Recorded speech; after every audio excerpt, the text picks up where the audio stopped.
push to start in a push to goof cuff.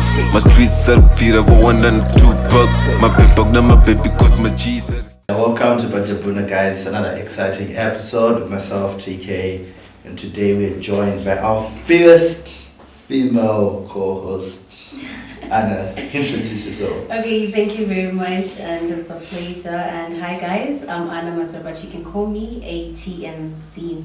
It's an honor. Yes, meet you. Nice to meet you, Anna, and welcome to Pajabhuna. You know, say hi to, obviously, you've said hi, they have to say hi to you. Right? Oh, yeah. And then as well, I'm joined with my brother, Tinashe. You've met Oskid. This is Oskid's little brother, so I'll just let himself introduce himself. Tinashe or Chef Nash? Yes, sir.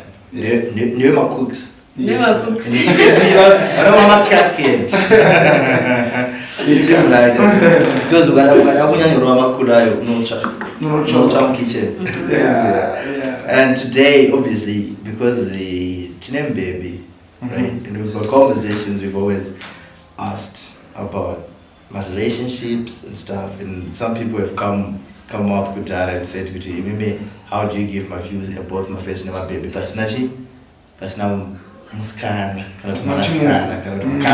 you get it? So today we're excited because we've got one, right? And totally exposure, you know, she's somebody who works in industry, in a exposure to some of these things. So, I mean, she's co-hosting with me, so because obviously, but I mean, to start off this conversation, guys, I'll just ask Osora, you. Okay. Tell us what's happening in Jolo. Okay. Wonderful, right? Jolo never made it. No, Let's talk about both of them. Okay, that's fine. We don't want to see any type of explanations, but it's all in the same thing because you know some will feed into each other. And the children are quite wrong each other because I think gender you are now. Okay, No, so we'll take it just be kind with me. Okay, so that's a good question. And that is happening. So I wonder where to come on marriages and even Mujula watch or whatever. But I have a question. I think immediately no one this question. Why do we have some men who prohibit their wives from going to work? And I think that's an interesting one. Yes. So I think we just want to outline some of the reasons why we choose to seek rooming. Can I same command or boys there? Tintin. Yakavogana. And they are accurate since one of our boy in the hunting or society, but then are we still we are still practicing that? We are very practical. I would say that. Yeah. But in a continuing combat. We are Saranachiti, Roma set up Yajaka Gratina. And if you find what you Uganda Musha, I think those should go straight away. And I think you got this Ancho Musha Rabu, Tsura or Rabu. Kazito Sakaramu Murune or Changuru. Those Mushos of Bigaramu. Where is over Apartment Ponzi, Canada Bassa. Zokanengo rubile muruna sakati set up yakatu kuretoriku and kana gaziriswa inofana kugaziriswa hayo to my side and leona ngobito basho mukazende basa. I think it's an interesting one, but it is something Chana's not ofunga. Kuti, you see Anna Jukutara and Komana. Like he raised a very crucial question. Kuti, you've gone to work and you work at 8 to 5 or 9 to 5, whatever your shift is. I can tell you, okay, you go to Shanda more. Okay. Or is it? So you've got more hours to work. Yeah. And it's but it's still my expectation. Okay. And it's could but also about 10. This kind of nice watching Bora, Masondo. You know, those and some of these meals, you know, 5 with no women. You know, to that time. But then that's me. That's the kind of food you do, and go 5. And now we then have a conflict. Pakuti, we're going to bus, but we're not to bus. Who's going to say? Right? So abatutara chikafu tichazotara chimwe chikafu chacho. I get it. So imagine the double soul drama. Yeah. So you've asked a crucial question. Why do we have varume vanorambidza vakadzi? I don't think pane murume anogara musina mari. If the wife can work achiunza marriage, then I think it's fine. Yeah. And we can both work together. But I think what we are seeing more and more is once mukadzi ashanda, they become a bit more, I can't say resistant, but then they become a bit more difficult per certain things. Zatruguti, like what he said, rightfully, comes from a patriarchal society, what you said as well. So panic clash in Witika. Kuti, we have expectations. The same as you'd expect, you will not even care with Mageda Varwe. So certain things, is Ibasaran Rangu. So yeah, that's where I'm coming from. I think from my understanding, I've kind of realized that pakuita that clash, kuti shifter my ideologies and it. And then paku shifter to manage a city. Because I don't know how to manage because it's not a big deal. Okay. Let me just say something. And I think it's the good team mukadzi ngaasaende kubasa. Timbone zvakakwana zvatirikumbowana zvacho. Because waburitsa point yekuti okay mukadzi akauya nemari, murume akauya nemari, mari yedu tikaibatanidza maybe my expenses edu takwanisa ku. In the first place, I think as a man, it means you are capable of taking all the responsibilities. Yeah. Is it? No. Pamwe pacho munanoziva mukadzi wake. Okay. Munanoziva murume. Saka maonero ndakakuita anondiudza zvakawanda. Okay. Tina wakadzi wakataka kuzviregerera. Atingati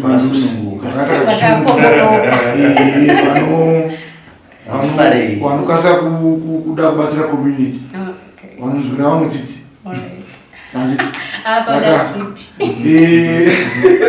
Saka vanje mumwe anenge achatoziva. Vese kuti ndaiona musuno yekuti akabvunza kuti makaona nasei kana takaona namutauni pasi pakosi.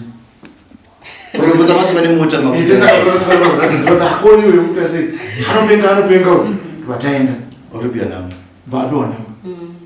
ndovasangana after chat ye 2 days ndovasangana ndvorera sei vatatochaya chichitochaya ipapoka ndatone nhumbi yako ndo yakachitotoenda kudheni urupona havana time havana kuzivana hapana.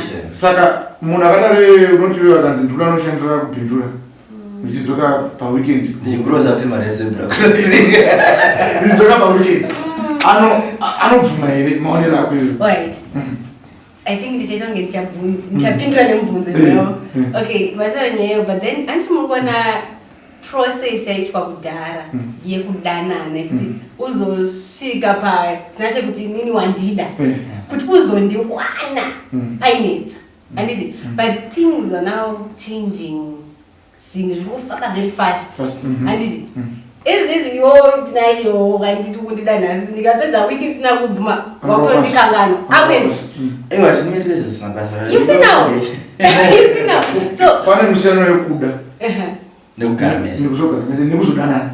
Because chikuti isusu ukanditi yes nhasi tine here time yekuzoti 5 months gore tichidzidzana iyo hatina manje. I love you, yes, mangwana bo. Saka mbunzo kuti way, saka in other words you're saying kuti nzira yaunokwanisa kundiwana nayo inocontribute as well pakuti munhu oenda kubasa if not aenda kubasa. Obvious trust issues ngenyaya yekuti kuenda kubasa. I don't think pane munhu anonyatso neissue nekubasa basa. Izvi zvinoitika kubasa. Or what I think zvinoitika kubasa.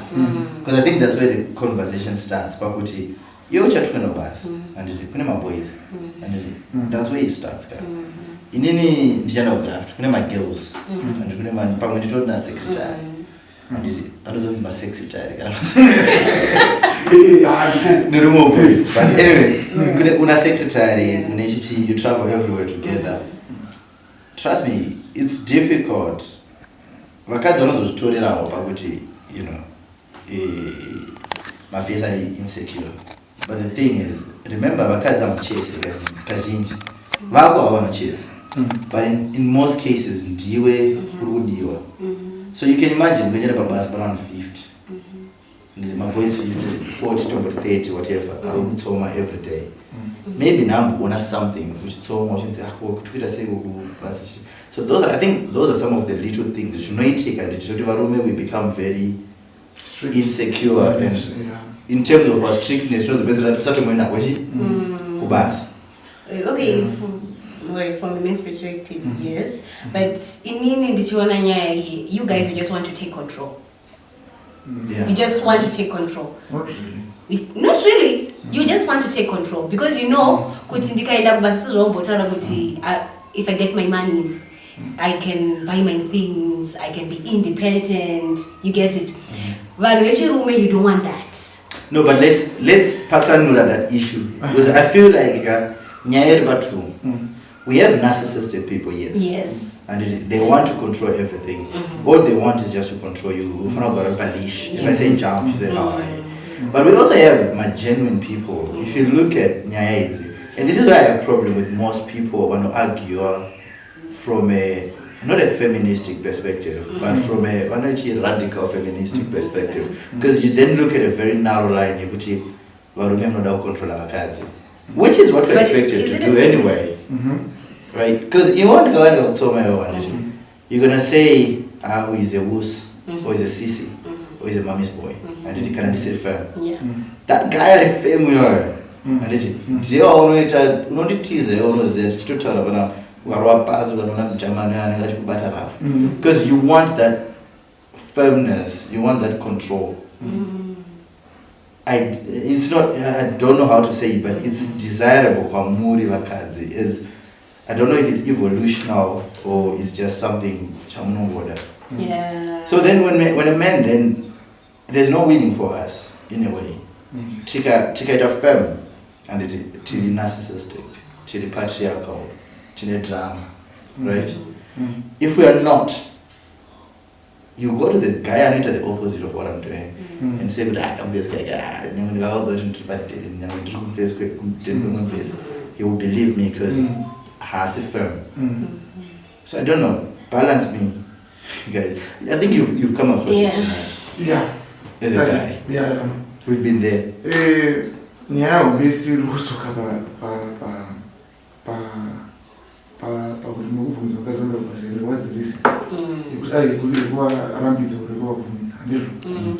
so I think those are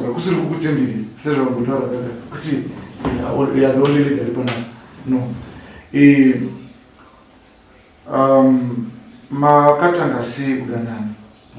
It's crucial. Wakavuma sei kuzorora kuzorora kwamushori ndikupa kuti anonombona mwachiramba kuengejwa anokasira nyazokashira nyazofira kuti I'm facing hero then tinomublema but anenge areve so zvakafanira kuti makatanga sei wakabvunza here munhu wako kuti wakadzidza here munhu wako unoshanda kupi uri kuona taapapi in the next 5 years uchinzwa pfungwa dzake dzemunhu handiti kuzvova zvaacceptable roho zvawazomupa vanhu because nyaya handikuoneka kuti vangonzi musandiri basa makabva kwakwakamira sei so I think isusu ndopakuti tinozowira isusu papa denga vanadona na 2 vanadona 6 years vakaita sei vakaroorana tozoita kuti yai aranidza mukadzi kuda chikoro aranidza mukadzi kuda iso asi mamuchifamba sei kumashure ndopane nyaya. Alright. Ipapa undapanzisa but then alright tukuti iwe warambidza mukadzi kuenda kubasa but alright akwanisawo kuchiitawo here tomboti mune mabusiness family business achiranarana achimanyamanya baba vari kubasa kana tumwe tumaskills maybe nditwe baking because to be honest kuti ungova mukadzi anoswera pamba nekuita school run I don't think it's enough. No, that's not enough. I don't think it's enough. It is not for any human. You know, I would say this. So this is where I was coming. You know, we've got. Let's not even talk about human rights already, because it's not it's very technical. But on a very basic level, and if you have to do the same thing all over, and for the rest of your life, which I say, and that's how people get depressed. That's how quality of life drops. So I would say Kuti, personally, it's fine. But like what Nash is saying, we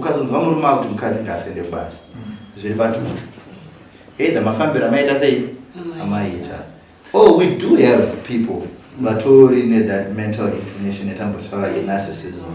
They just want to control the next person. But my problem is they always assume the moment they are not what I'm not comfortable with and I'm trying to graft. They will say we don't have no control, no abuser. It's the patriarchal society. That's not true. People should give it time. When you're not, where is he coming from? Where is she coming from? So problem, then yes. Sit him down and say, this is not right. To support what you're saying, exactly. If I look at, I think 90% worldwide. One contribution I want to yes. Saka iwe urikuda kusiya mwana wako muswere wese kose nekudaro nemukadzi asingagone kubatsira mwana womweke nekuti ukufela kumuzokuridza chikoro kana kumutendera kuti amai mwana makamboremerwa nemabhuku panguva ngatandidze poucharwara iwe ndopochazoona kuti mukadzi uyadanga ari paundi udayanga nesamething chaanoziva chaanozozvinoona kuti ndakarwara mutemo then chimwe chinhu futi ndechekuti takaverenga kuti tati vana tati upenyu hwakareba unogona kurwara unogona kufa kana kuti iwe watondera kuna kufa ndinoona kuti pane vana mukura muri 3-4 pane first or second born unogona kusara ine maskills amonzi takambokurira mukutigadzira majoli juice aya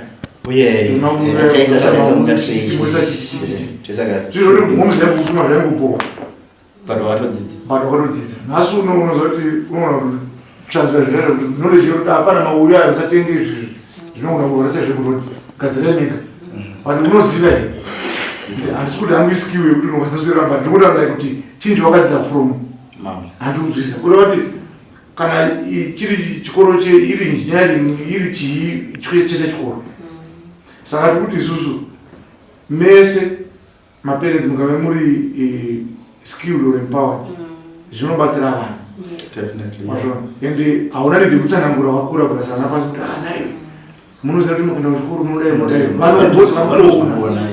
vana vanodzidza nekuona saka I think kuendesa mukadzi kuchikoro kana kuti mukadzi ashande ini ndiri support nazvo 100%.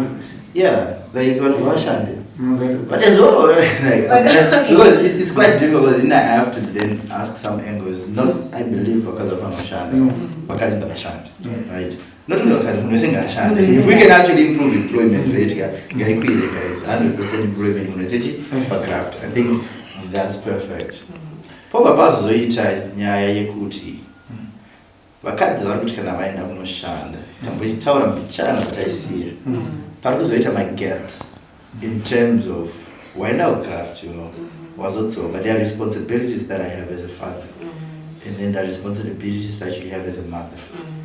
Hanzi vakuslip pamamama responsibilities, not directly to me but like what you were saying, to me and to the kids.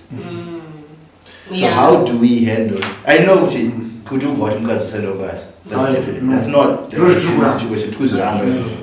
But how do you suggest let's say you're in this situation, what would you expect I from a man?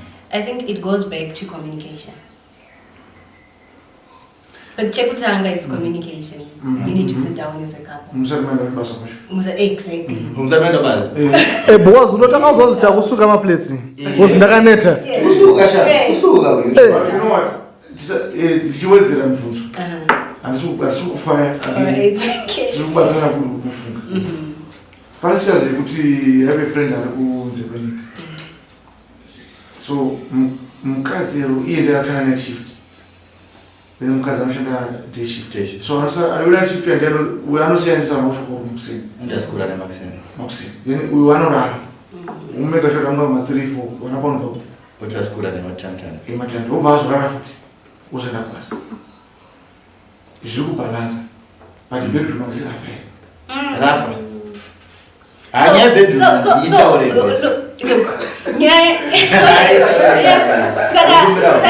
saka nyaya yapa yakuitika ndeyekuti ndosaka kuti zonoti vamwe vari kwezvichokwa ndosaka vachizoti chirengedzako because bedroom ati makufa nekuti ndingaaazo futi mubedroom akafa wakuita kumbopanze so ndikasaita ndikutomboponora ndikurira because ndanzwisisa pambanyonokuti uraitwana batine matandisi problem yako ka uya achaenda nditi obvera period yemuneti chiyaya mune muchinzi wakuda kutsomwa zisingaiti uya iyoyo pane madays amune muchitopisa guys anditi but then uri kupisa ka but uona ka ini manyandiko because ndajaira kuti every day of the month mukadzi anga achangoya rokoti biya titorara atitombokadle ringunza muzorora makete tarara. And then it becomes, I feel like maybe for other people it's different, but I feel like as men, especially in this era, we are very conscious about the abusive or the controlling. So whenever I feel like I avoid or I avoid. Why is that? So things like that. There's no way because just I don't abuse, I don't do ndakaneta I think togonogodzogera kuti panyaya kuti you guys yes munogona muchiti ni mukadzi ngaashande but muneka that person ngekuti no mukadzi ngaasashande let's just balance. dai nyika yanga yakatinake iyi chaizvo uro zvendakadzidza uro zvendakamboonavo ukatarisa timu rechimuslim rere timu rere rinoita kakuzviitira Thank you very much. Ndotiri hombe ndakanzwisisa. If possible, let's open our own things. Yes. Then tinoshanda nenguva iyo. Andazvo. Tinobhozi kutora chokwadi mari haina basa pane family. Ndopetinozodzokera kuti mwana mwana. Mabhuku emwana kana unozoti pane mutengo kuti tumwe zunza anokwanisa kunonironi mabhuku ake. Maperenzi acho astoripo. Pane zviro zvokubronza kana uripo kunonira mwana mabhuku. Ndopetashikepa. Education nemwana mabasa. Do you know kuti ndotonozwa mwana ari kuabuswa? Mwana ari kuzweyo. Mwana ari kuzweyo. Zvese zvokuzi hamupo. Hamuzoona. Because uchangoya mukushifta it's literally like God. Unoza zvana magadra. Uyanenge amborara. Achingopepuka batonza kwangu ndasvika chenda but uya akupindwa pashift. And moita manena was mukushare 24 hours. And I think as much as people don't admit it, like I know the UK has been a very topical country, because we've got so many of our brothers and sisters and most of them are marriages. And some are we import stock because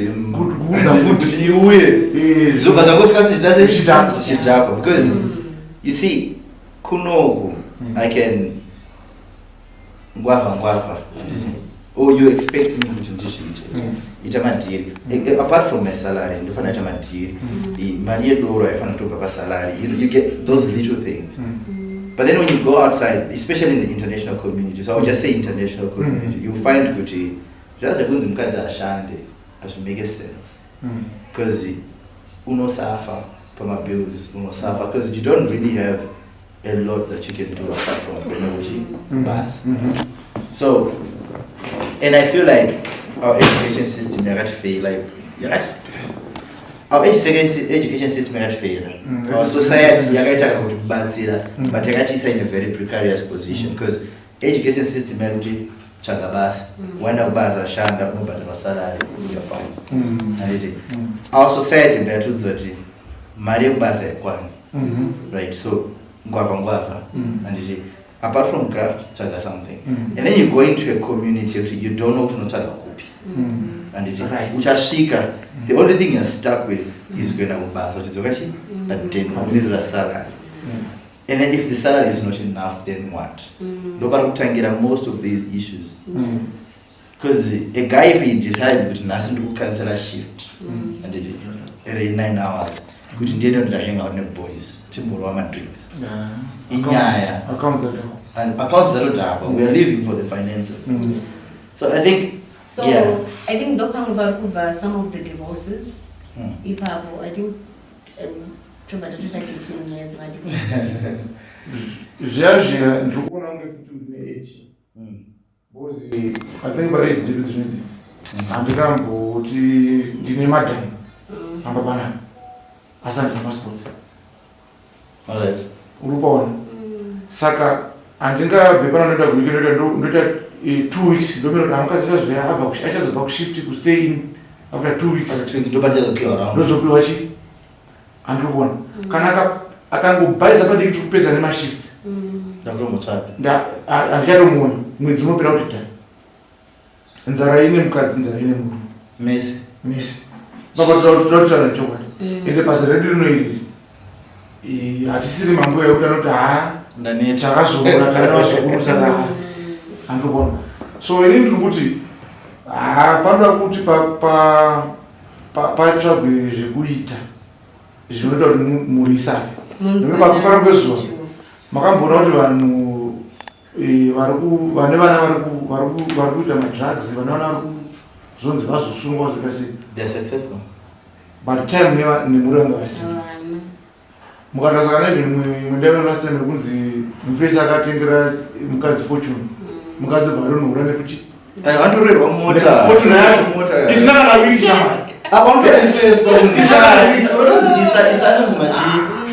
isatindi pafortuna iwopese bhosvo akadonoredza bhosvo hapana na wiki mupesa akubata apatazazira ramadhani pane makatobonesa futi hachataure chechi but mai bishop vechikuru vekuti tachiona tichaona kati munopengera vanhu vaenda kumusangano easter camp nevana 5 vanhu vane mari 5 yavaitika nawe asi vanotoravanotoravanozokuputika ndimanifundisa pane petukuta sei petisiri kukoshesa tiri kukoshesa marozi kunzi vabvapa vaenda kune musangano vabvapa vaenda kunamatiro vabvapa vaenda family kuta sei saka ndopangwada kuti paonekwe pakakosha mari inodiwa but ngatita sei mhuri yakatibatadidza iyi kuti taita sei kunesinhuronzi mari kana mamuno rakanga triangle so ukatotarisa ka chinotanga zvana chikafana kuguta anditi uchikwira unosvika pabonde anditi it's there rakatozvimiririra kuti munhu ngaakuti anditi rozokwira haro rakutaura zvimwewo zvekuti wakufana kuzonamata nekudii you know. So I think if we don't obviously it's a Eurocentric research but ukazvitarisisa zvinhu zvakakosha ende vanakudhara vaizvikoshesa but now we don't. That's why we have scanner these days or not. Ana mama wangu akapusa, wana gogo wangu akapusa. But you didn't understand why she would do that. Because gogo would go the extra mile. You would make sure kuti parutuka baba pade. Waiting for this, waiting for that. It's just those little things. And anababa wani zvarai to eat all. Kutana gogo vafile kuti murumo. You get it? So I think it goes back futi kuma traditional roles tungodzoka futi ipapo.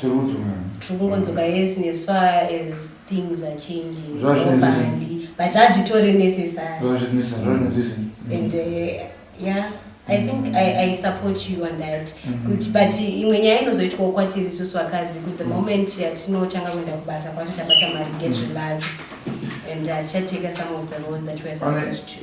Pane imwe isonda utarisende kukata pane imwe ishu kuti chimwe chiri kupusha madzimai kuti ade kuenda kubasa one serious note tikada kukakuleta kuti kada kubvunza chaizvo zvekuti ukanyepa unofa munhu aida chokwadi unokapedza kuisa grosari kwaambo yavaborindi kana kwaamweni nokuti chauri kuti uyade kuenda kubasa kuda kuzoti maaaaa ndo zvazvinoita kuti vanhu vati ukazvara mwanasikana hauna chiwaita zvinova kuti ukarodza mwanasikana atoenda haachacheuki haasi kumba kwenyu ende haachacheuki kuti kuziva kuti kunotengwa hufu kumba kunoiswa kumaya ndingiri kumabhisiketi kaairtime kayo kanosendwa haana chekusenda because haasikuenda basa. Yes, and pamwe pacho haistori nyaya tisati tatombosvika kuti toda kuendesa kumba kwedu. Inini wacho hausi kutondipa mari. Because handisi kuenda kubasa. So it's like ukandipa mari wakaikalkuleta kuti mari inokwana, but then ausozoti mukitchen tikushandisa mari, my expenses, vana, imari, mabhuku. Do you know kuti varume sometimes hamutoziva kuti vanoda mabhuku. Munhu atozisi kuti zvemwana wake. Unongoya wanipa 500 ndichatanga waibhalanisa kuti okay, saka school fees ndinofanira kubhadhara rent yedu is 200 to 300 something like that. So zvimwe zvezvinhu zvekuti vanhu vechirume you don't think about it. Imimi muchingoti uri kupfachura mari. But that's financial management inoitwa nemukadzi.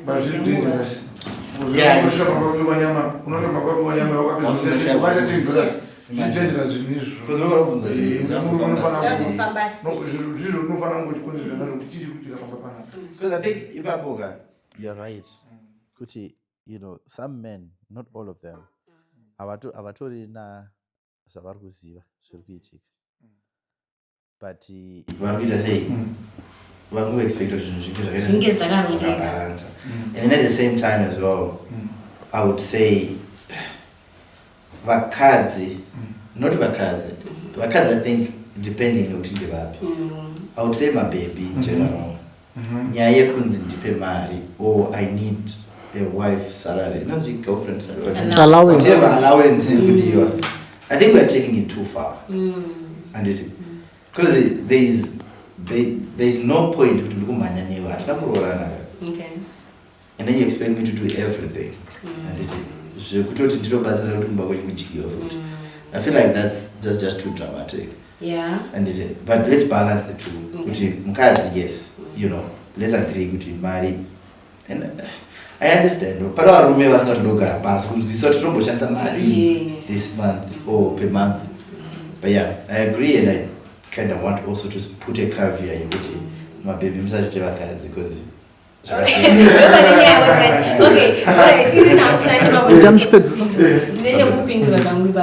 okay, nyaya dzekuti be allowance what 86. I think now zvakuenderana nekuti right wawana munhu akaita sei 1 2 is alright chidzokera kumashure zvainzi unoona sei kuti murume anokuchengeta unotanga it's just chirungu chazongopinda but you get it, but it's only the same thing. Unoona sei kuti murume uyu achandichengeta because kana asiri kutombo I remember my mom telling me kuti zvoni baba vako vaindiendesa kunoruka nodzi wivi asi never tunoti komana weshaka you see now kuti mutomoti okay, so if I get married to this person anokwanisa kutenga ma responsibilities akati anokwanisa asitombozo statement notazvo ndinoda kunoti munhu wako akaita sei pinda naye mutraffic unotukwa munhu sei mutraffic seshe yakatsamwa inoita munhu wakadai you get it. So that's the same thing kuti ndinozvona sei kuti nashewewe nhasi ndikanzi ndaita pamuviri are you going to take care of me uchakwanisa kutora ma responsibilities. You know, sometimes too much tests and you get it, but it's too much test to some alright. I don't like to call it base allowance, but you know that kuzvionera but okay my situations akadai akashika munhu achakwanisa zvitriggerera because haugone kujudge na future nezvokuona nekuti pamwe pacho munhu anogona akaomerwa but ane maplans yocha umwe anogona ngachotesta iwewe kuti kana ndakaomerwa uchaita sei saka unotitesta iwe uboita dzungu obva atyuwa. And nowadays and like just to get to the end of this guy as well, ona maface tine kamuka kuda kungoona kuti kana ndikasakuitira uchaita sei, like what's your reaction going to be? Saka you know that sunk then what? So yeah, I think it's tricky because babi one masaka is masaka edu tikasangana pakati zvino balance but tikapesana mawani but I would say paya yawataura kuti weona kuti murume anokuchengeta sei.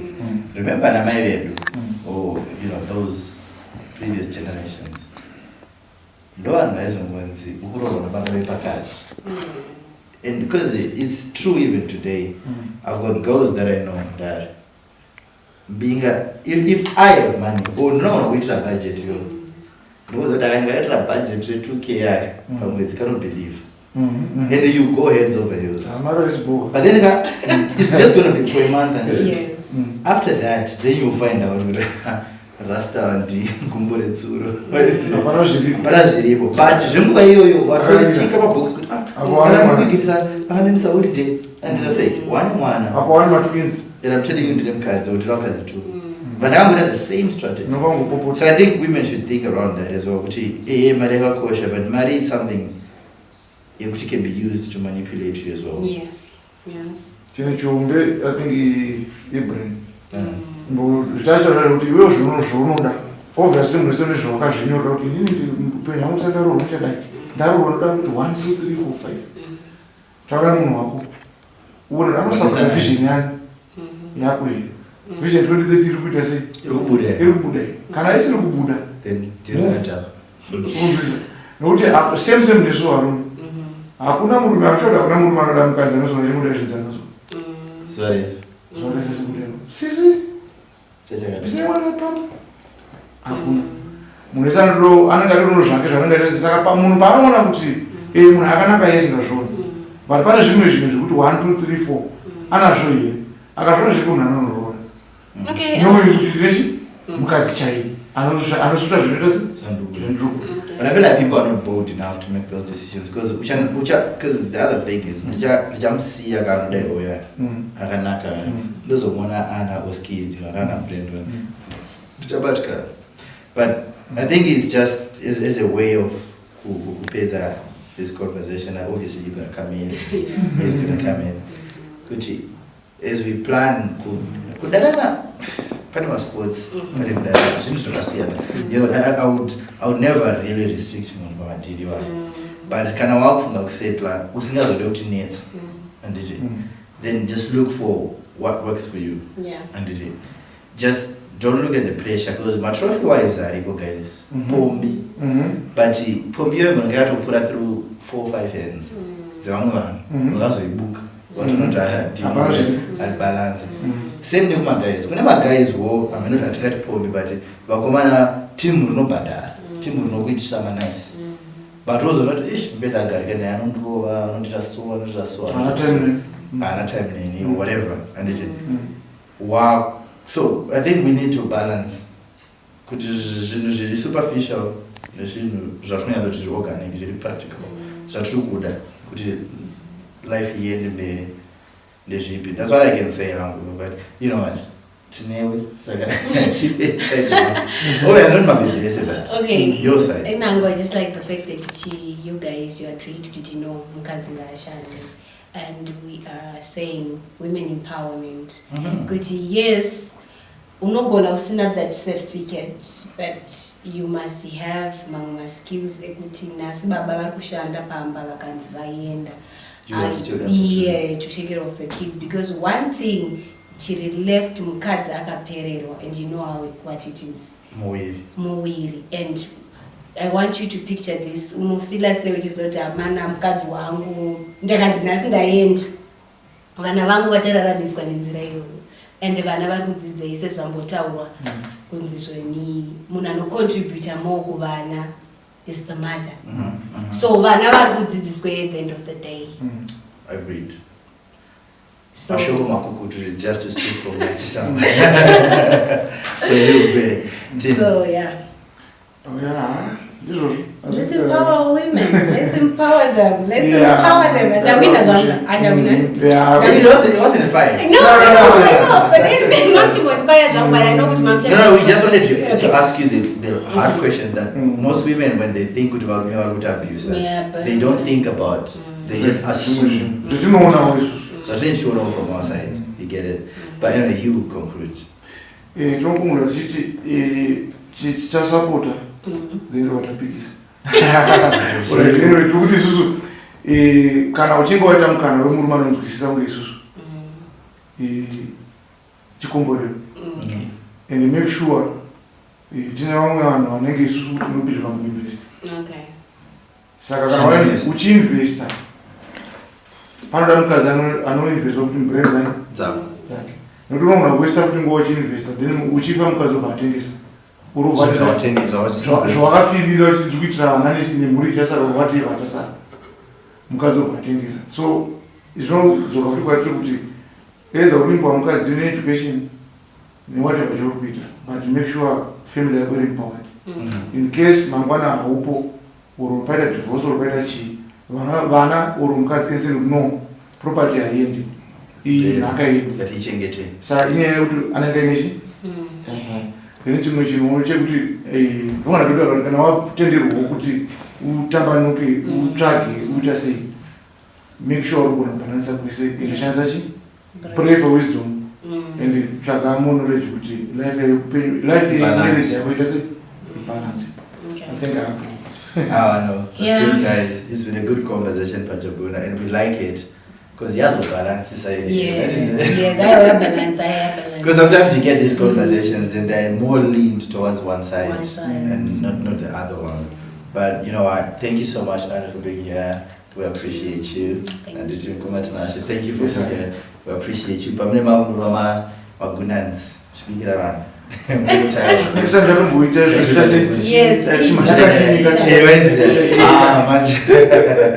But you know what? Thank you guys. It's been nice having you. Thank you for our supporters. Msaf Kangan follower and it's Nebulaika page, Pajabhuna on all platforms. That's all Anna you have a handle, right? Yeah, it's just Anna Mazura 13. Just follow me on all platforms, social platforms. Yeah. Thank you so much. And Kumatanasha, your handles? Let's follow Chef Nash Coles. Yes, sir. Yeah. So until next time, guys, we are out.